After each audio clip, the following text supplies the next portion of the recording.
sometimes we care too much what people think as well. Mm-hmm. Like, you cannot care what people think about you. You can't care if they get things wrong. Yeah. It is what it is. I find that happens a lot out here. Like, people, oh no, but I just want to give my opinion. I want to. Yeah, okay, well, let me finish first. Because if you let me finish, I might even end up answering something that you was going to say back as a response. Our gift is not for us. Our gift is to give away. So for me, when I was doing coaching, it was like sometimes I needed someone else to come in and coach me. I put that shit on, just hit the studio. Ain't no bitches in the booth, I hit a groupie, ho. Making plays in this bitch like Ricky Rubio.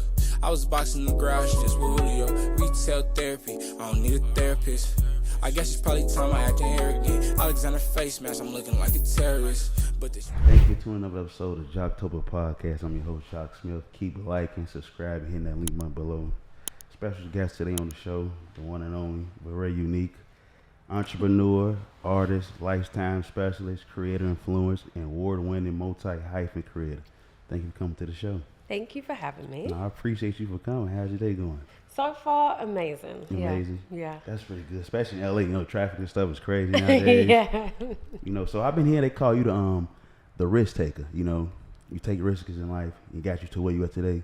Can you give me a little insight about, you know, where you come from, you know, your background, your journey, if you don't mind? So, born and raised in the United Kingdom in London. Mm-hmm. And I started off in school, just always like finding little ways to hustle. Okay. And then when I got to like 15, I was like, oh, you know, I want some more money. So I started off working in oh my gosh, what do you call it here? Sports center. Okay.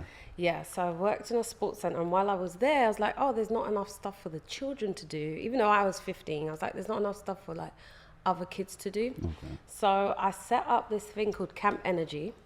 In the summer holidays, we get like 6 weeks off in the summer holidays. Mm-hmm.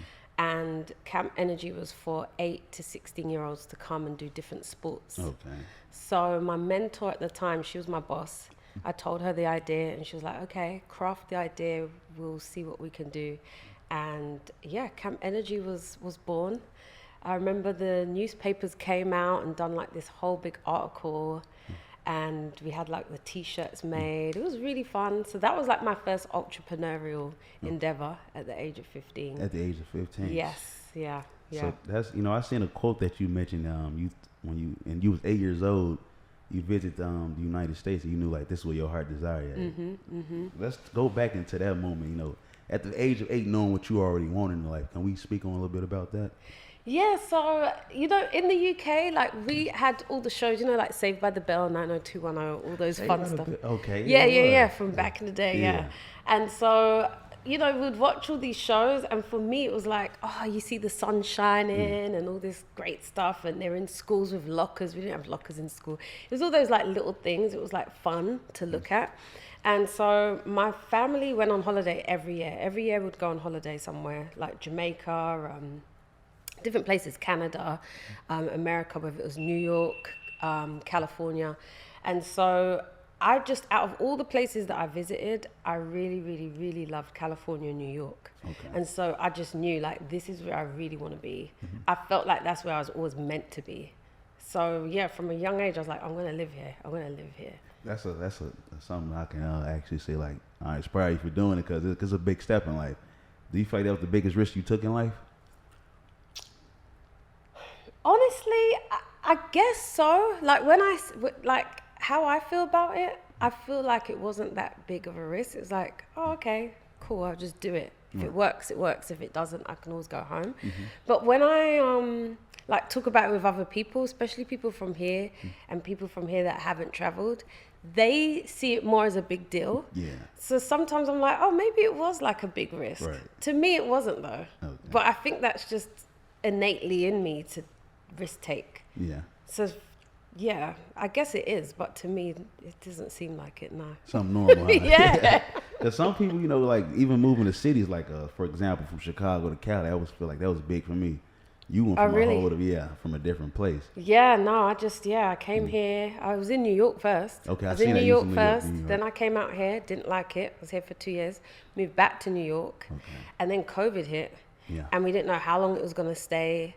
And I was just like, do I want to be locked up inside this tiny little apartment? Right. Like, because at one point I had to drive from like Manhattan over to Queens. I found this place where there was like factories on one side and there was a cemetery on the other side, and I'll drive over there just to walk my dog. Oh my God. Because you wasn't even allowed if you got caught, if you weren't going to a pharmacy or you weren't going to buy food, you was going to get fined. I think it's like $500 or $1,000. Just for going outside. Yes. And so I was like, oh, so I had to sneak and walk my dog. Like, well, what are we meant to do? Like, just have our dogs do their do in the house. So yeah, I would literally like drive over there and park up and walk my dog up and down. Oh, they just to wake the dog out. Yeah. That's crazy. Yeah, twice a day. Twice a day? Yeah. So how was New York? I know you spoke about your time in New York. How long were you there for? Like 4 years? Yeah, first time around was like nearly 2 years. And then the second time around was just over a year. So like in total 3 years. 3 years. Yeah. Okay. Do you like the food up there? Like the difference? I love New York.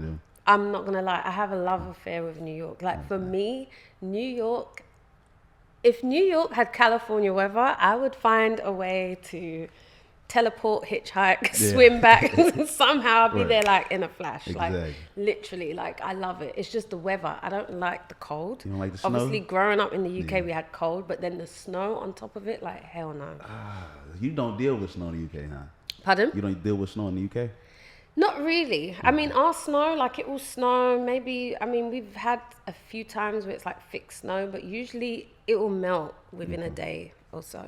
That's crazy. New York is like, you know, nearly up to your knee and it's freezing. Yeah. Too much. Yeah, way too much. You don't want to deal with that. So the food, because I asked a lot of people like come from different areas how the food up here been treating them. And I see you had a couple good food option spots though. Are those like some of your good spots you like to go to all the time? Yeah, I'm a foodie. It's Mr. Chew. It's Chowtown, whatever you say. What's that? Chewtown. I think one of the spots you mentioned, Chewtown. I don't know. I already got the name wrong. I'm sorry. Mr. Chow? Yeah, Mr. Chow. That's Mr. Chow. Yeah. I love Mr. Chow.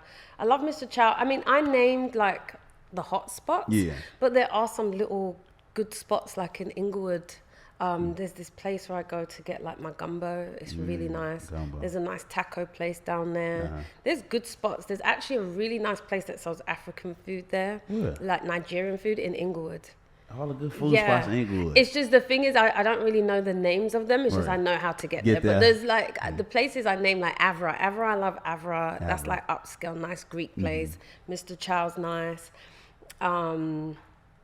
Yeah, there's like a ton of places, but there are some like little hidden spots as well that are nice. You know, because I asked you that because a lot of my guests, they give me a little different insights on different food spots because LA's so big, you know, you don't know all the good food spots unless you actually go outside the house and go. Yeah. So that's one of the little spots I got to take. So I want to ask you this. What's been the most effective strategy for you growing your clientele? Effective strategies? Yeah. For growing my content? Before I used to post really regularly, and then I had another account, and on my other account I used to post all the time. Then I had a lot of brand deals back then, and my account got hacked. And Facebook done nothing, Instagram done nothing. I didn't get any help, so I had a whole bunch of followers all lost, and then I had to start again. And then so many people were reporting the people, so the hackers changed the name on my original account, which is the only reason why I got my name back on my new account. Yeah, it was a nightmare. I didn't have on 2-factor authentication.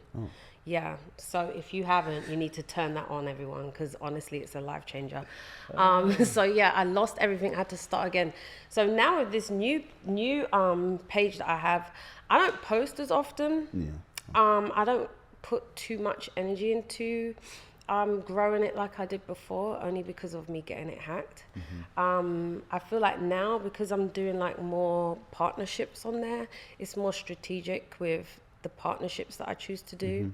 And then I'll archive it after a while once I've done my deliverables. But I think the best way really is like when you meet people and you connect with people in person, it's like, oh, you know, let's follow each other, let's connect. Exactly. So that's really it. I'm not really putting too much. I don't really have like much strategies at the moment because, that's not like. something where I'm at. Yeah. I know you mentioned like having like with other people like networking and stuff. Do you feel like it's better like off what you doing like in person, start at face like going on social media network with someone? Is it better to do anything in person? You feel like? I prefer in person. I feel like, you know, things can get misconstrued when you're like messaging. It's like even when you meet people and like you're texting, I don't believe in that until you know someone, because you could say something and they're not going to read it how you meant it. So for me, I feel like I'm better in person. The way I talk like on text, you might read it and be like, oh, okay. But then when you meet me in person, you're like, oh, okay, she's a vibe, she's cool, okay. So for me, I feel like it's better in person. When I was in London, honestly, like since coming to America, I've had to change a lot of things, like even having a website. I never had a website in London. I didn't need one. Word of mouth was powerful for me. That's great. And that's how, I got like so much speaking engagements and other things, because it was like, again, meet me in person. It's like, oh my gosh, I met this girl, blah, blah, blah. So that's always worked better for me. I feel like, you know, anyone can make a shiny website or post shiny pictures online, but it doesn't really capture who you are. Who you are, Yeah. I want to ask you this too. Do you feel like your brand like has more influence back in the UK or up here in America? Oh, I definitely in the UK. UK. Yeah, my name held a lot of weight in the UK in different areas. I was very well known in the social sector because I worked with foster care children. And then I done a lot of like branding and marketing. So, and in the entertainment industry, I done a lot of work. I was an influencer before influencers was a thing online, like before all this social media stuff. So in the entertainment industry as well, I was very well known, very connected. So and then I done a lot of, like I said, speaking engagements on behalf of children that were in foster care, helped change like government legislations in London, won Achievement of the Year award a couple of times, presented to me at the House of Commons in London. Congrats on that So too. thank you. So in London, very, very, in I wouldn't even say LA, I think in America it's different, because I feel like each state is almost like its own little country almost, like it's got its own, everything's just different. So it's taken me time, it's taken me time, and I'm still building. I still feel like I'm just about starting. What's some of the, what keeps you going, if you don't mind me asking? Just honestly, the end goal, which changes all the time. It could, And then, or sometimes it's not even that it changes, it's like you reach that goal, so then you push yourself for another goal and another goal. And then just, you know what, like while you're doing these goals and you change and grow as a person, I call it like different lifetimes. Like I've had multiple lifetimes in this lifetime while you're reinventing yourself and pivoting. It just keeps me going. And also, I have children, so they keep me going as well. So that's it really. I want to ask you, what sets you apart from other like people in this industry, as far as like what you do? Well, no one can do what I do the way that I do it, because I'm me and I live up to my name. I'm one of a kind. And so, I just feel like whatever we are put on this planet to do, there's only you that can do things the way that you do. There's multiple podcasts, but this is how you do your podcast. So that's what sets you apart. For me, it's just me. It's my character, my personality. The fact as well that, you know, I'm well traveled. I've lived in multiple places, all my experiences. That's what sets me apart. I can't knock that, because it's like you said, you your own person, so you different from everybody. I like that. As being a black woman, having confidence and thick skin, how important is that to you in this industry? I wouldn't say that it's not so much that it's important, it's needed. Especially since moving here. Like I've heard different people have different experiences. But like my experience in London, I didn't really like know racism till moving to the States. I had my first experience like when I lived on the East Coast, and I was like, whoa, it kind of like took me back, and I was like, wow. Not to say that there isn't racism in the UK. I've heard that it's a lot worse now, but it wasn't so blatant and in your face as it is here. So as a woman of color, I'm like, you have to have it. You have to be confident. You have to have thick skin. You have to be resilient. You have to make sure that things don't get to you as much. You really gotta have a strong mind so you can shake things off. Yeah. And the reason why I asked you that, because I was looking at your fan base, and a lot of women, like, they look up to what you do. You admire women. You got this book out. Congratulations on that too. We're gonna get into that a little bit later. Make sure y'all go get the book too. I'll put my order in. Make sure y'all go do it. How important is that to, being a woman who people look up to? Like, you got to send yourself to a certain standards in life all the time? In the UK, I felt like I had to set myself apart and be very strategic with how I carry myself. Here, I've kind of like let that go a bit more. Even if people like look up to you, it's like, I'm still me. I feel like you still just got to do you. I'm going to make mistakes. I'm not always going to be perfect. But this is just me. You take it or you leave it. Yeah. Can't knock that. Yeah, that's just how I feel. Because I feel like it can put a lot of pressure on you. And then it will make you... it's like I don't want to put that pressure on myself. I don't. And I feel like sometimes as well, when you put that pressure on yourself and you act a certain way and you try and come across a certain way, people that will then try and emulate that themselves. And I don't want that. I want everyone to be themselves just as much as I'm being myself. I may not, volunteer a lot of things, but one thing about me, I'm always going to be transparent. I'm always going to be vulnerable. So yeah. That's more important to me. Yeah. Because I've noticed like a lot of women, like, they say like the value in women has gone down because it's hard to do certain things as a woman. You gotta look at this, like, men trying to get over on women, just in life, period. As I always want to hear a woman's perspective, because everyone's answer is different too. Yeah, it is difficult. I feel like as well, since being out here, it's definitely easier. I think there's more opportunities here, and it's easier as a woman to be in certain areas compared to certain areas in the UK. Okay. Yeah, I found a big difference. With that. Yeah. I want to ask you another good question. Do you feel like the value in men and women is a big difference from the UK and the US? In what way? What do you mean? Like, how women say the value of men has gone down, the value of women has gone down. Do you feel like it's a big difference in both states, like UK and the USA? Nowadays, no, not really. There's things that I'll discuss with my friends back home and family back home, and I'm like, oh yeah, this, I experienced this, or a friend experienced this, and honestly, it's the same everywhere. It is? Yeah. I thought it'd be a big difference in it, just culture-wise too, though. No, not really. I think the only big difference I know of for me personally is dating. Okay. I feel like dating is easier in the UK for me, my experiences. Why is that? I don't know.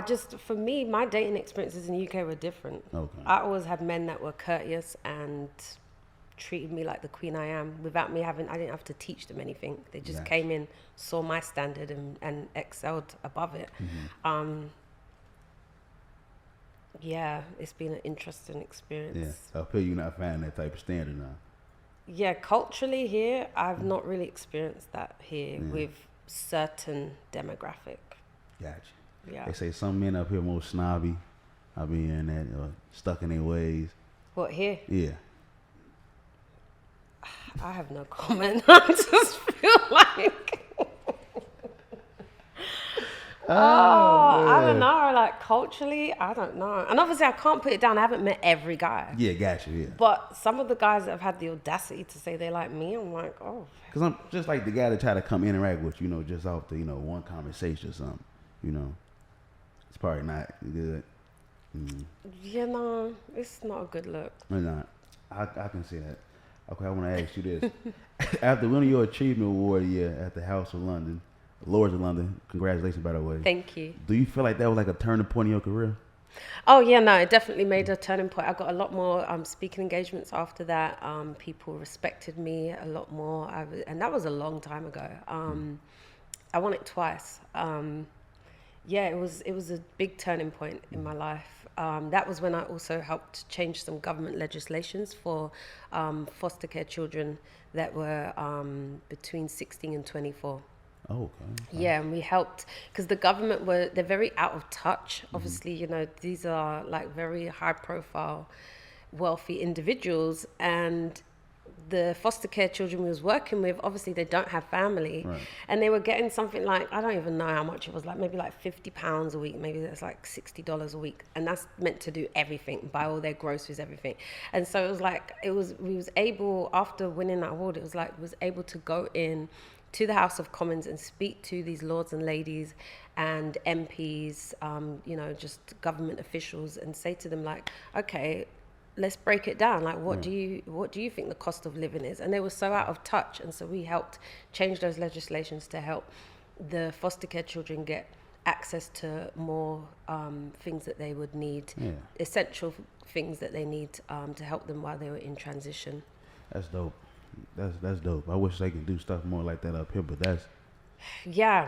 When I came here, I actually had a non-profit. It's shut down now, but I had a non-profit that was doing something similar as what I was doing in London. Okay. It was on the East Coast. We did eventually move it here for a short time, but we was going into schools and teaching them life skills, etc. And it was really challenging. Like the first year, I put all my own money and funded my non-profit myself. And then a good friend of mine, he had some well-connected people in the industry out here in LA, and they helped as well financially. And that's when I realized like the government here is different. In the UK, we had a lot of government help. Yes. Out here, no. I was like, I was actually really horrified. I was like, wow, you really don't want to give money to help these young people. Exactly. It was really, it was an eye-opener. So it wasn't, I only had it for 3 years. Okay. I had my charity because, without the help financially, it was just impossible to run. Okay. Yeah. Does he feel like that was something that kind of was a big eye-opener for you, like the government not helping? Like you probably I just was under the assumption that, you know, it's the US, it's a lot larger, you'd want to help, you know, but no, and it's not like you guys don't have the money to do it. It's just something that doesn't seem to be that important. So it was definitely an eye-opener for me. Is this somewhere you think you consider like calling home, or somewhere you want to stay for the rest of your life? Sorry? Is this somewhere you want to call home or stay for the rest of your life? No, this is definitely home. Yeah. Yeah, this is home from home. I mean, I guess I always have a little bit of like, I don't miss the UK enough to move back. I just miss certain people, and I miss certain foods. Like every time I know someone that goes to the UK, I'm like, please bring me back some custard cream. Custard cream, you know. Custard cream biscuits. That's the biscuits over there? Yeah, and the roast beef Monster Munch. I want to ask you, since you mentioned it, what's your top food dishes in the UK? Oh, gosh. Because you beat me to my question already. Everything. Oh, my gosh. I love everything. I love like English dishes, like shepherd's pie, fisherman's pie. I miss, we got the best Indian takeaways. We have the best like Nigerian food, best Jamaican food. I heard Jamaican food is good. Yes. So I miss all of that. That's something I definitely miss, because you ain't finding none of that good stuff in California. That's what I also miss about New York, because you'll find all that in New York. See, plus the Dominican food. Don't start there.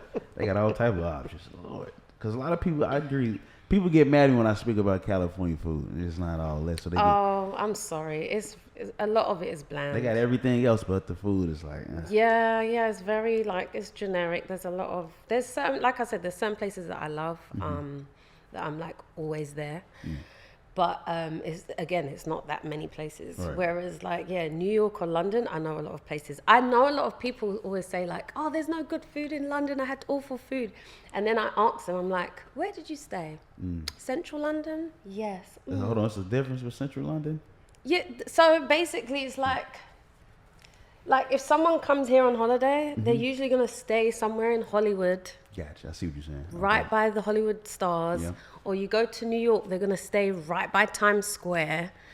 But that's what I'm saying, like, you need to know the hotspot places to go to. Like, you know, like, and again, it's not always the fancy restaurants. Like, there was this place that does chicken and chips or chicken and fries, like, in New York. It's in Queens. On the J train, you just jump on there, and I'd be like, oh, hi boss man, like, you're gonna sort me out, and he'll put some extra chicken in there. But that was like the best chicken that you could get when you go to London. I don't know about now, but back in the day it was like Morley's was the best place to get chicken and chips or fries, as you guys call it. Check Morley's out. I gotta go check them out. Basically. So there's like little hot spots, same with like in London, there's certain places where you'd always go to get Indian food, or just different, there's just like different places. But if you don't know, you're just gonna go. So in London, most people stay in central London and then they eat in central London. They're gonna rip you off with prices, and they're gonna give you some basic nasty generic food. Make sure I take these tips down when I go visit London. I'm about to upload a thing that I'm going to put a downloadable link with all the hotspots to go to in London. You might be up to something. No, because every time someone goes, they always hit me up like, oh, do you know places? So I've got this long growing list of like top-notch restaurants, the small little dive restaurants, good pubs, good markets to go to. You might just have to create a website, special tours website for London. Well, maybe. I mean, it is just for London, because that's my London. You mentioned the most important skill you need is to actually listen while listening to more than you speak. Can you like elaborate on that a little bit? So most people, when you're talking to someone, most people are listening to respond. They're not listening to understand what that person's saying. And so, we as society, we need to like take a step back and listen to understand what that person's saying. Most people, you'll find that they'll like talk over you, or as soon as you finish talking, they have a response. That means they didn't listen to what you're saying. Because how can you respond before I've even finished? Right. And I find that happens a lot out here. Like people, oh no, but I just want to give my opinion. I want it. Yeah, okay, well let me finish first. Because if you let me finish, I might even end up answering something that you was going to say back as a response. And it comes across as very defensive when you just quickly like, take your time. I saw an interview once with Kanye West.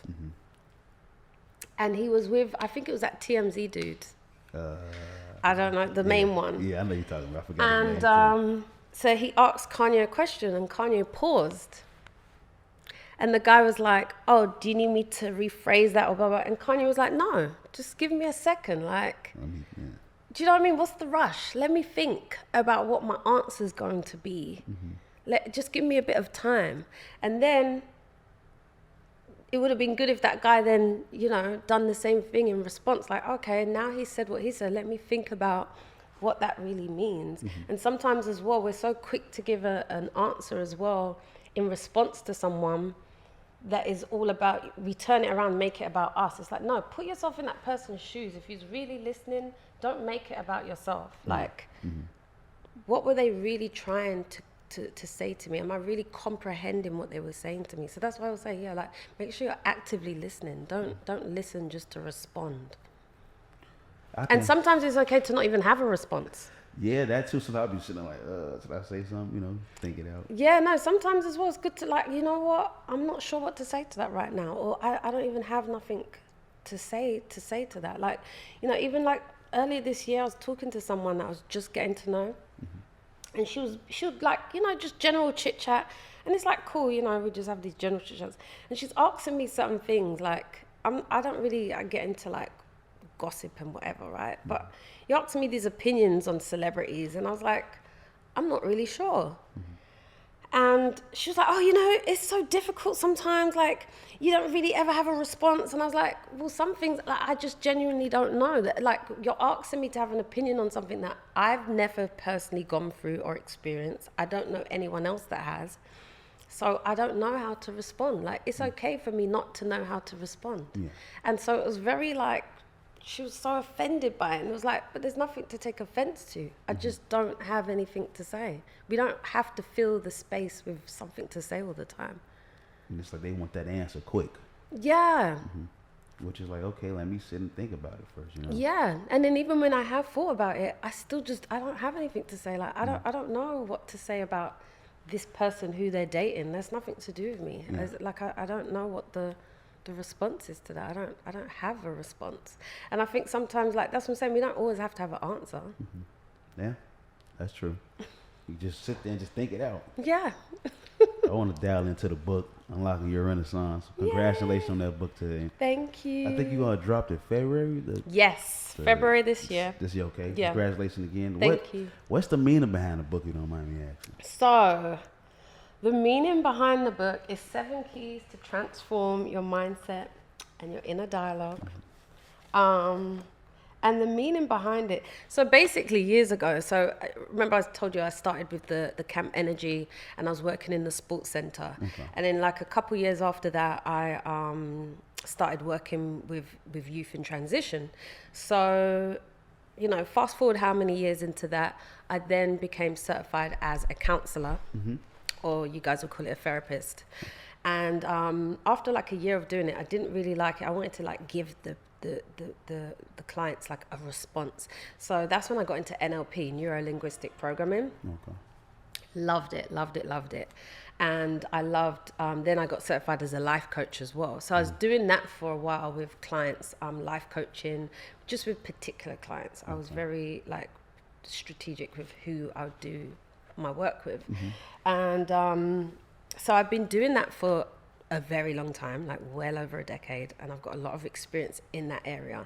And I feel like it's utilized within just like my personal life, with my friends, my family, with clients, and outside of that, even within business, etc.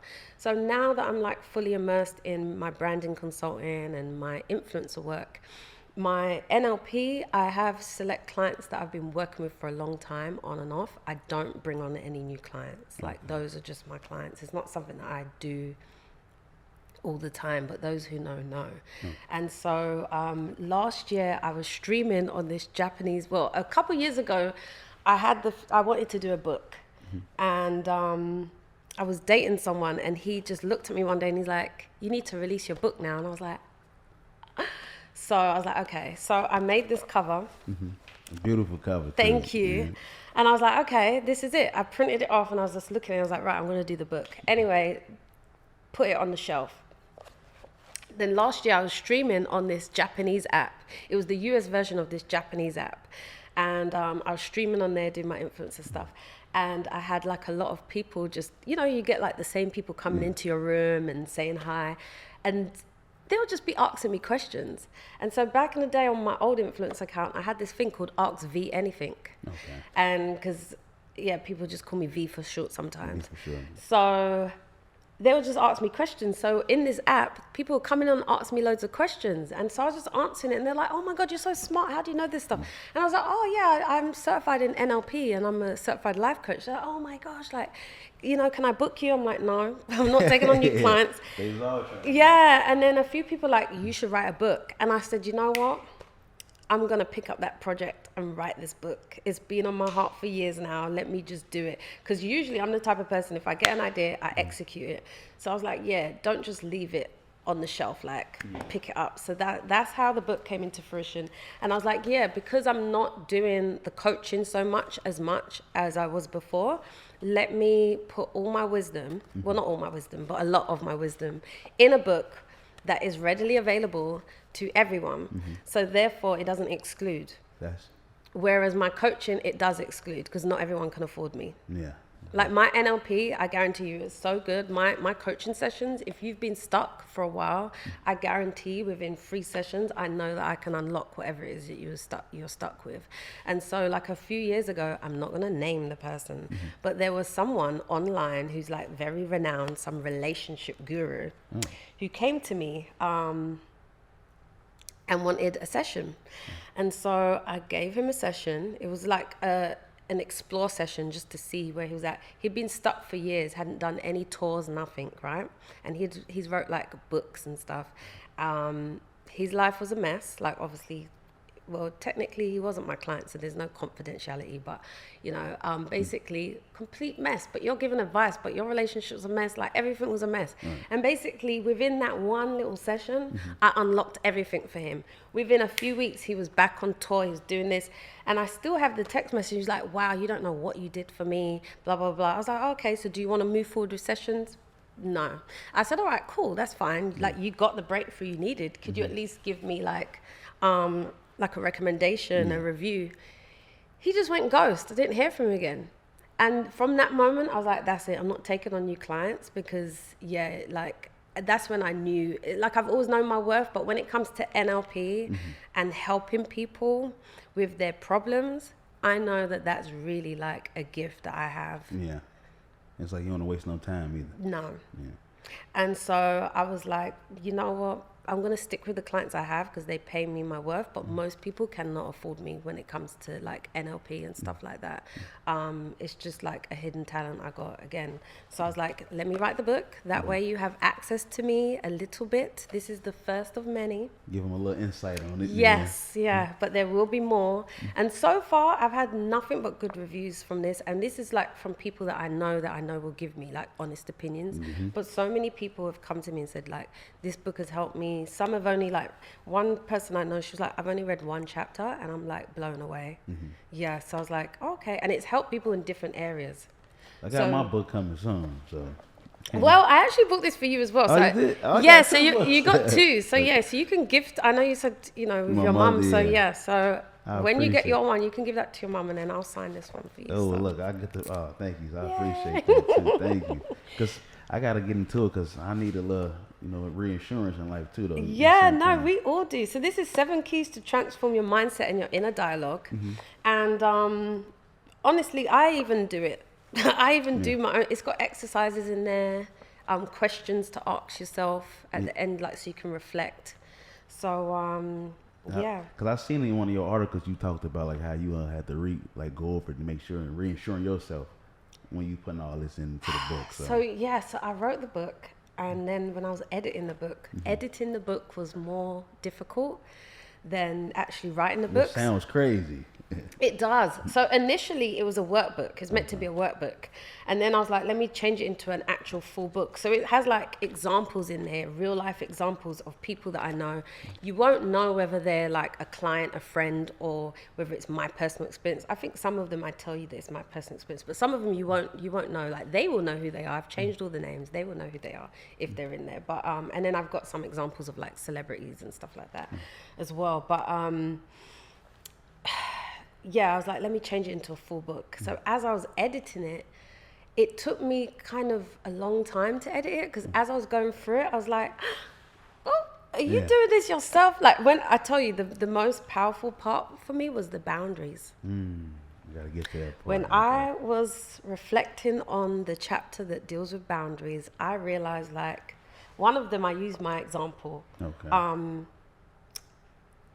There's an example in there, but it is my personal example of someone that like when they needed the help, I was there for them. And then it just changed. And I was like, oh, okay, we're going to have to meet at this time before like they got too comfortable and was meeting regularly. And it's a friend. So, you know, you're like, oh, my friend. Right.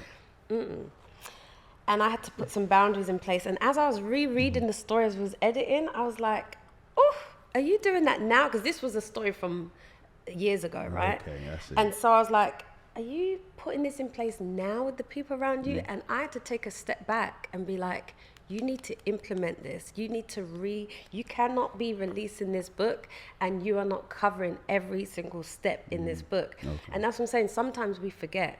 There's a lot of things in here that you're going to read and you're like, oh, it's not new stuff. Yeah. But you'll be like, oh, I think I've kind of like forgotten.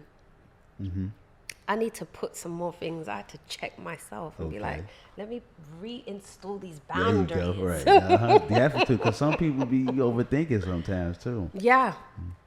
Because I see you got a powerful voice. You know, a lot of women, they look up to what you do.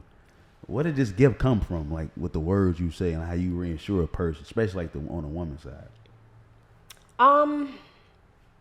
Honestly, some things are just innately in you. And I think along the way, having other people in my life that were instrumental at certain points in my life were there to like nurture certain gifts, which was very helpful. Like my grandma Collins, she's no longer with us, but she wasn't even a blood relative. She was a neighbor to my mum, and so she started helping my mum, like when my mum was like in college and working, and she would babysit me, and so she had grandsons, and so I was like her granddaughter, and I was literally just like, she was my grandmother. That was my real grandmother. Like no one can tell. That was my actual grandmother. And so she was really instrumental in my life and powerful. And then along the way, you know, just like meeting people, and they would say certain things to you like, oh, how do you do this? Or you're really this. And then you take a step back like, oh, like I was saying earlier with the risk taking, it's like, to me, it was just like, oh, okay, yeah, let me just move and see if it works. If it works, it works. Like it actually started off as a 3-week holiday. And then, like, that's what I'm saying. And then 12 hours before my flight, we get 90 days as a holiday. I was like, let me just extend for the full 90 days because my business ran itself. I had staff and whatever in the UK. So we extended for the full 90 days. And then at the end, I was like, oh, I like this. Let me go home, apply for visas, pack up and leave. So that's what I'm saying. Like, but for me, it was just like a natural thing. Right. So as I like got older, I realized like there's some things that are just innately within us. And sometimes we just need someone to like nurture those innate qualities and talents that we have. And then I think as well, what has also helped me is my spiritual journey. That's helped me a lot. And having amazing women that have that same gift as well, that's helped me as well. So yeah, I've been blessed to have not that many, but the few people I've had that have come in and like nurtured certain qualities within me, that's always helped me. But a lot of it is just innately being within me. I think it's just like it will come from like certain aspects of myself I see from my mother, my father, you know, my older sister and things like that. Yeah, that makes a lot of sense. Because I want to ask you, because it's like what you do is not easy. And it's like you gotta like, I don't want to say the right words all the time, but you gotta be yourself and be real all the time too. Yeah. What is something that you can, like, for your clients who do work with you, what is something that you can promise them, like when they come to you for advice or certain things like reinsurance and like? Oh, well, I mean, they're always going to get clarity. I can't say how, but they're always going to get the clarity they need, whether it's within the session or once they leave the session. They always leave with clarity. They always leave with direction. A lot of times they have instructions, whether they follow it or not, that's on them.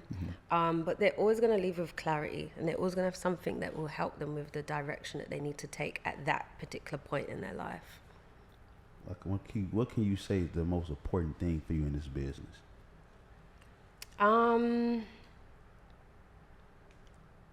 Always keep learning.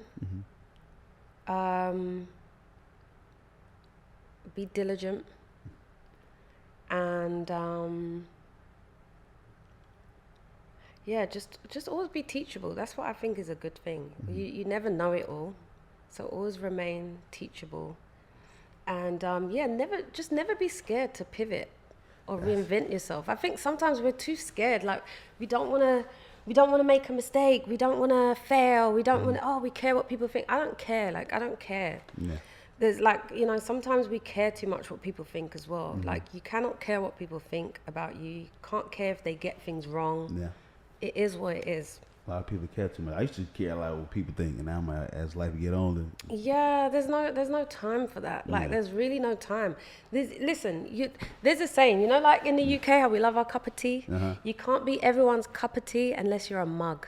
You just put the jumper cables on me.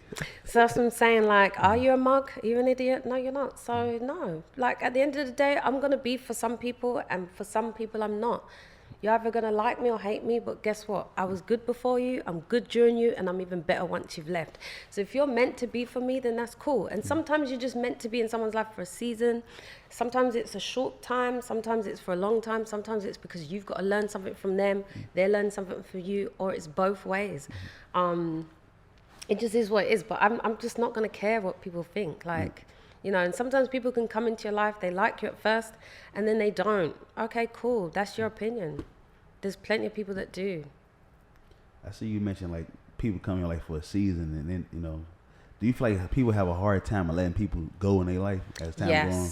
Yeah, I've seen that so many times. Especially what you deal with too, I feel like, you know. Yeah, I feel like just in all areas, like in every field that I've been in, I see that a lot, where people struggle with letting go. I definitely don't have that problem. Like for me, it's like, okay, cool. Once I see you're not really for me, bye. On to the next. Yeah, you've got to go. I'll have a conversation with you, but once I have a couple conversations with you, then that's it. I'm just done. There's no more talking. There's just no more talking. And people try, they'll keep trying to like bring that person, drag that person along. And sometimes that can be like people's downfall. They wonder why certain other things are going wrong in their life. And it's like, who do you need to let go of? Yeah. And it might not be forever. For a certain amount of time? Yeah. Okay. Yeah. Like, and if it is forever, it's cool. Like, people, not necessarily that people are replaceable, but everything we need will come to us, whether that's things or people. And sometimes it might take a bit longer than we would like, but we always have what we need, like all the time. So it's cool. Like, all right, 1 minute, you know, so-and-so may be your friend. In this season, like, no, we need to take a little break. Sometimes it's not even because anything's happened. It's just like, it's just the way things are. Like, you might need to just take a time out from everyone and focus on you. But that's cool. If they're your people, they'll be there when you come out of that little, you know, alone time. Yeah, but yeah, sometimes we have to just let go. Yeah, and a lot of people definitely struggle with that. A lot of people struggle with that. Yeah, it's like, no, that's not the only person in the world. Yeah. Like there's billions of people in the world, and you're gonna hold on to this one person. Yeah. Whether it's a friendship or romantically, like, no. Because the reason I asked you that, because a lot of people tend to not, like, when it comes like business, meet new people, and sometimes that new person can be the person with you for the rest of your life, like far as like someone want to support you. Yeah. They always want to stick to the people they've been knowing their whole life, and sometimes those not the good people either. Yeah, exactly. Yeah, sometimes they can hold you back because they're so fixated on who you were. It's like, I'm not the same woman I was even last year, let alone how many years ago. So no, I'm gonna let that go. And then as we get older, we're growing, we're changing. So the things, my values may change, you know, the things that my principles and what I believe in may change.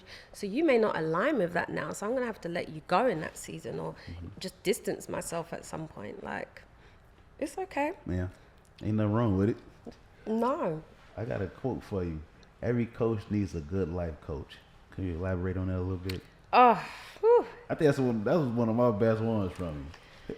Yeah, you know what it is? Because, like, so I heard this thing years ago that our gift is not for us. Oof. I ain't never heard that So, one. yeah, our gift is not for us. Our gift is to give away. So for me, when I was doing coaching, it was like sometimes I needed someone else to come in and coach me. And that's been very rare. Like, again, I can bet my life on this. Like, I'm so good. So sometimes it's like having a coach come in. It's like, are you going to be able to coach me? But I found a few good ones. But yeah, like every coach needs a coach. Just whatever it is that you do, you're going to need someone in your life that does what you do to help you. Because that gift is for you to give to someone else. Yeah.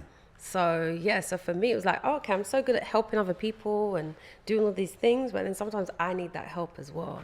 The same with, like, even when I'm doing branding, literally, you know, I'm so good, I can help you with branding and help you with marketing your thing, but then when it comes to mine, I'm like, oh gosh, where do I start? And, you know, hyping yourself up and whatever else. So I'd rather hire someone else to do it. Okay. Yeah. That's not bad at all. Yeah. I want to ask you some of the events I've seen you attend, like, over the past years. What is something you gain from them events? I know you coming in with a certain standard. You know, got all these big people in this room.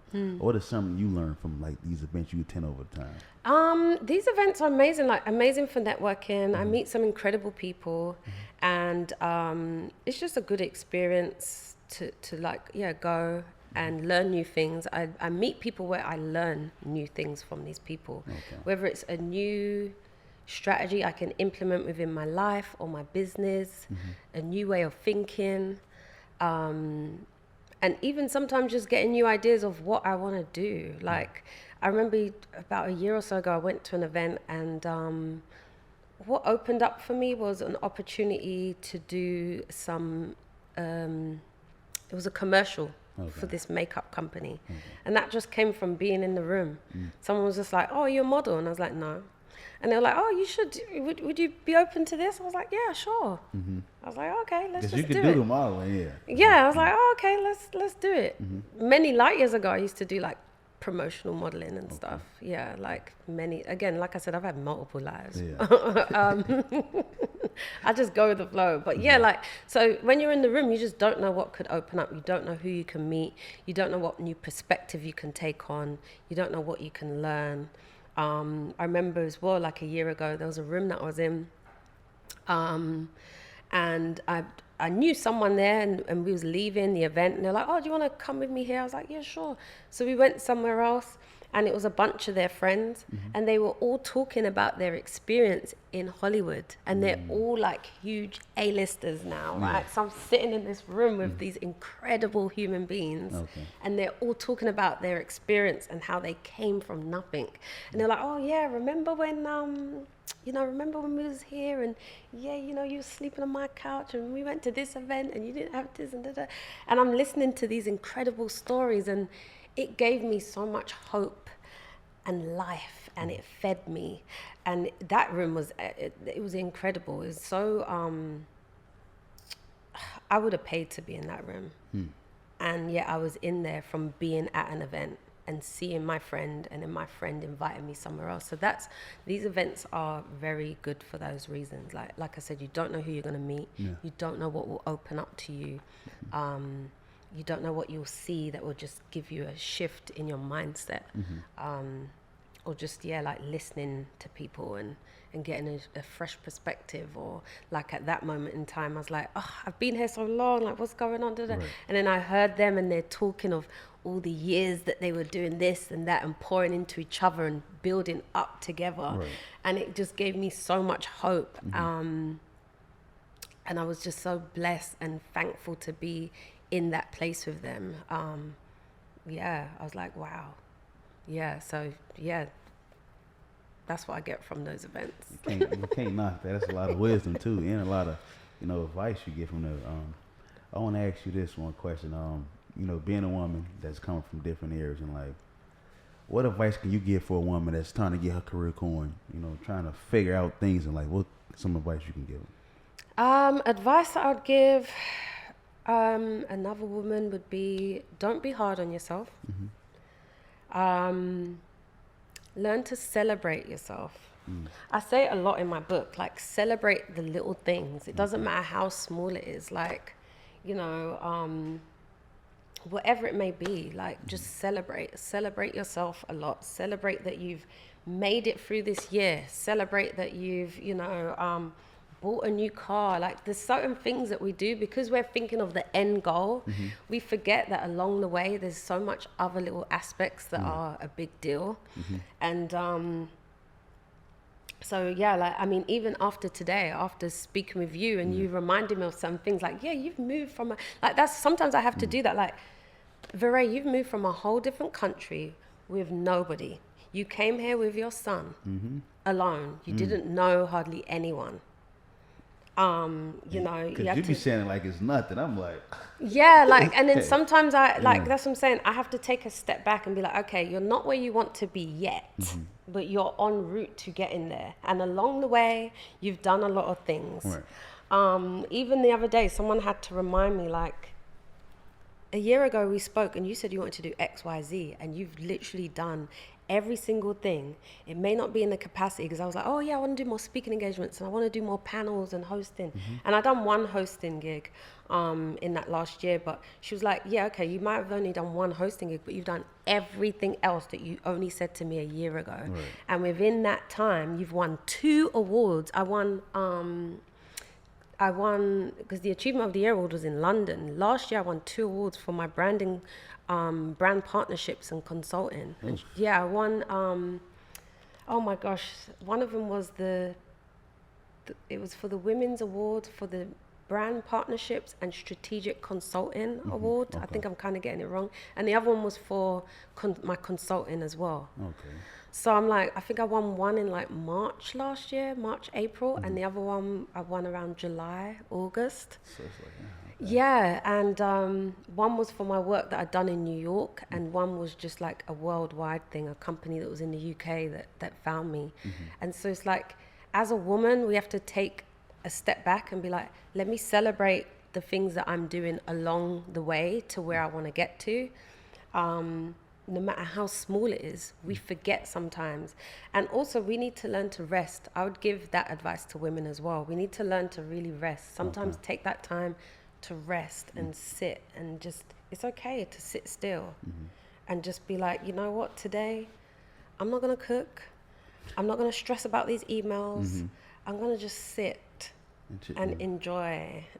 Take a little day off. Yeah, take a little day off. And like I said, celebrate ourselves, celebrate what we've achieved. And try and get around people as well that remind you who you are. Yeah. I have an incredible friend called Genesis and his amazing wife, Kren. I love you guys. And Genesis reminded me the other day. He said, you know what? You need to get in more rooms where you are celebrated. Because I was sharing some stuff with him and he said, that's the problem. You're in rooms where people like, you're a dope, incredible human being. And I think you're forgetting that because the rooms you're in, these people are not, they recognize you, but they don't want to be showing you like that they know who you are. Exactly. And it dawned on me and I was like, that's so true. Like, you have to make sure you're surrounded by people that celebrate you. So if you're not in those spaces, you gotta leave. Yeah. So that's advice that I'd give to women as well. Like, make sure you are celebrated. Make sure you're around people that really genuinely celebrate you. Because they could just remind you who you is too, though. Yeah, yeah. Because honestly, you will start to forget yourself. You will. You'll start to doubt things and be like, oh, you know, what am I doing with my life? Looking on social media Yeah. stuff. And it's like, no, honey, like, oh, Do you always give someone advice about like stop trying to compare someone else's life to social media to their life? Do I what, sorry? Do you start like comparing people, like telling them like stop comparing your life to someone else's life on social media? Yeah, you should never compare yourself because honestly, most people just post the good stuff. There's no like, there's no real authentic like, oh, okay, you know, like it's not like you need to share the most miserable parts of your journey, but you know, social media, they're only going to highlight the most amazing things ever. And most of the time it's just fake. You know, look how many times, I can't even think off the top of my head, but because there's just probably so many, but there's so many times we see like relationships and stuff. And it's like, oh, my baby. And every minute, and then 1 minute, and then the next minute they've disappeared off the social media feed. And it was like, oh, so what was all that then? Exactly. And then you hear an interview. Yeah, it was rocky for the last 10 months. It's like, but hang on, I saw you last week talking about my baby. Exactly. Like, so you can't even go by anyone else's story. And the reality is as well, is like, the thing is as well, I always remind people like success is different. Like society likes to push that success is like money and material things, but success is different to everyone. You could be, you know, the best mother or the best father there is. You could be the best janitor that there is. That doesn't mean that you're unsuccessful. It just doesn't. Like, you know, people just put too much emphasis on success being like what car you drive, where you live, how much money you have, and that's what they want to show on social media. No, it's like you've got to sit back and say, what does success look like for me? And then once you've achieved that, then that's good for you. Like, don't worry about other people. Exactly. Don't worry about other people at all. And also be open, again, you got to be fluid to, okay, my idea of success back then was this, but now it's changed to this. Like before, success for me was like, oh, you know, I want to create these businesses and, you know, be married with my 5 children and blah, blah, blah. Now I'm like, I don't want any more children. Like, that's the season I'm in now. It may change in 2 years, but, you know, I'm successful as I am right now in this season where I'm at. And, but it's okay if you pivot or whatever. But yeah, do not watch anyone on social media Yeah. and be trying to compare your life. Because the thing is as well, you don't even know how they got there. That too. Yeah. They You look don't at know that what part. they done to get to where they are. Especially in today's world. Yeah. Exactly. Mm-hmm. So there's a lot of compromise that goes on behind closed doors. So you're comparing yourself to someone else's life, but you really don't know what they're doing. Like, Yeah. and I've met people like that. I've got, you know, people that I've had around me where, yeah, it looks great on the outside and they're driving around in this and doing this and buying this, but To get to where they at. they're not happy with Yeah. the things they got to do to get it. They just put this face on social media. Yeah, you know? exactly. Like, I go to bed very great at night and I sleep peacefully because my conscience is intact, and it might be taking me a bit longer because I'm not lying and stealing and scamming and compromising my values. Yeah. But honey, I sleep very well at the end of the day. That's the important part right there. Right, exactly. So, and I don't watch what no one is doing online at all. I mean, sometimes we can get caught up in it, but I shake that off very quickly. Like, yeah. I like that. Yeah. So what's next for you? You know, I know you got something cooking up your sleeve. Can we get a little insight on what's next for you? Well, like I said, yeah, now I want to be doing more like speaking engagements, more podcasts, more speaking, which will be a good way for me to still, you know, keep the NLP side of things alive, Absolutely. the motivational things alive. What else? Expecting another book soon? Yeah, there is another book in the process. I Okay. was doing pre-orders, but I kind of scaled back on that. But there is another book in the process. Okay. But I won't speak on that yet. Okay, we ain't gonna get the tea out to you. Yeah. Okay. When that's ready, I might come on for a part 2 if Okay. you'll have me. No, look, we can do another part too. Look. So yeah, that's that. And then just working with incredible brands. Hopefully, just elevating in that space as well. Elevating with my brand consulting and influencer work. Okay. And I'm just open. I'm open to whatever the creator wants to give to me. So we'll see. But yeah, for now, it's just focusing on the speaking, focusing on promoting the book. Go get the book again, by the way. Yeah, I am going to be doing some events around the book soon as well. Okay. Some Like a little meet and greet or something like that. yeah, some little meet and greets. So that will be great. So yeah, watch out for that as well. Okay. That'll be coming very soon. And where can they get the book again for the people that's watching? Oh, so you can get the book on my website. My website is just verayunique.com. If you purchase it directly from my website, it comes signed. Okay. And but on my website, it's got a list of places. So whether it's sold worldwide on many different platforms, Barnes and Nobles, Amazon, different Amazons, Fish Pond, Australia, UK, everywhere. So all yeah, the websites. yeah, the USA. So if you go on my website, it's got a list of all the places, or you can Google it, Unlocking Your Renaissance. And it will come up with a list of places. But if you buy it directly from my website, then yes, it will come signed. I'll sign it with your name. I should just got it from the website, but I get it in person, so it don't even matter. Yeah, it's all good. It's all I'm good. gonna get over to my mama. She gonna be so mad at me. She'll be alright. So, you know, I know you're busy on town. So, what can they find you at on social media too for the people that's watching? Just On social media, on all my platforms, I'm on TikTok. I've got a Facebook page, and I have Instagram. It's just my name, Veray Unique. Yep, Literally Veray Unique. No underscores, no nothing else. If you see any pages like that, it's fake. Mine is just Veray Unique. That's it. So yeah, and my website's verayunique.com. So if you need to reach out, there's a contact page on there. So yeah, I'm available. I'm available for speaking engagements. I'm available for podcasts. I'm available for brand consulting. You finna be busy. Yeah. Hey. So Look, yeah. I caught you at a perfect time. Yep, basically. Look, I know you got a busy day ahead, and I really appreciate you coming on the show again. Thank you for It was having a pleasure. me. No, thank you. Yeah, no, I'm so grateful. Thank you. Yeah. Y'all heard it first, the one and only. Yeah. Thank you for tuning in. Catch you guys next week. Have a good one. Yeah. Peace.